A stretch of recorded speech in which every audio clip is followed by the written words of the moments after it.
ਪੰਜਾਬ ਧਰਤੀ ਦੇ ਮਹਾਨ ਪੁੱਤਰ ਗਾਮਾ ਪਹਿਲਵਾਨ ਨੂੰ ਅੱਜ ਵੀ 5 ਦਰਿਆਵਾਂ ਦਾ ਮਾਣ ਆਖਿਆ ਜਾਂਦਾ ਹੈ। ਉਹ 22 ਮਈ 1878 ਨੂੰ ਚੜ੍ਹਦੇ ਪੰਜਾਬ ਦੇ ਸ਼ਹਿਰ ਅੰਮ੍ਰਿਤਸਰ 'ਚ ਜੰਮੇ। ਗਾਮਾ ਪਹਿਲਵਾਨ ਨੇ 10 ਵਰ੍ਹੇ ਦੀ ਉਮਰ 'ਚ ਹੀ ਮੈਦਾਨ 'ਚ ਅੱਡੀ ਮਾਰ ਕੇ ਦੱਸ ਦਿੱਤਾ ਸੀ ਕਿ ਜੰਮਦੀਆਂ ਸੂਲਾਂ ਦੇ ਮੂੰਹ ਤਿੱਖੇ ਹੀ ਹੁੰਦੇ ਨੇ। ਉਹਨਾਂ 17 ਵਰ੍ਹਿਆਂ ਦੀ ਉਮਰ 'ਚ ਰਹੀਮ ਬਖਸ਼ ਸੁਲਤਾਨੀ ਆਲਾ ਨੂੰ ਚੈਲੰਜ ਕੀਤਾ, ਜਿਹੜੇ ਉਸ ਵੇਲੇ ਜਗ ਧੁੰਮੇ ਪਹਿਲਵਾਨ ਸਨ। ਦੋਵਾਂ 2.5 ਘੰਟੇ ਮੁਕਾਬਲਾ ਕੀਤਾ, ਪਰ ਕੋਈ ਵੀ ਹਾਰਿਆ ਨਹੀਂ ਤੇ ਮੁਕਾਬਲਾ ਬਰਾਬਰ ਛੁੱਟਿਆ।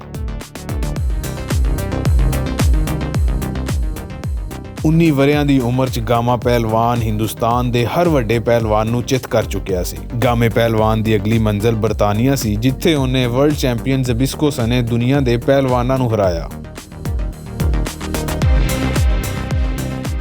ਪੰਜਾਬ ਦੇ ਇਸ ਮਹਾਨ ਪੁੱਤਰ ਨੂੰ ਉਹਨਾਂ ਦੇ ਚਲਾਣਾ ਕਰ ਜਾਣ ਤੀਕਰ ਕੋਈ ਨਾ ਡੇਗ ਸਕਿਆ ਤੇ ਅਖੀਰ 23 ਮਈ 1960 'ਚ ਦੁਨੀਆਦਾਰੀ ਛੱਡ ਕੇ ਆਪਣੇ ਰੱਬ ਦੇ ਹਜ਼ੂਰ ਪੇਸ਼ ਹੋ ਗਏ।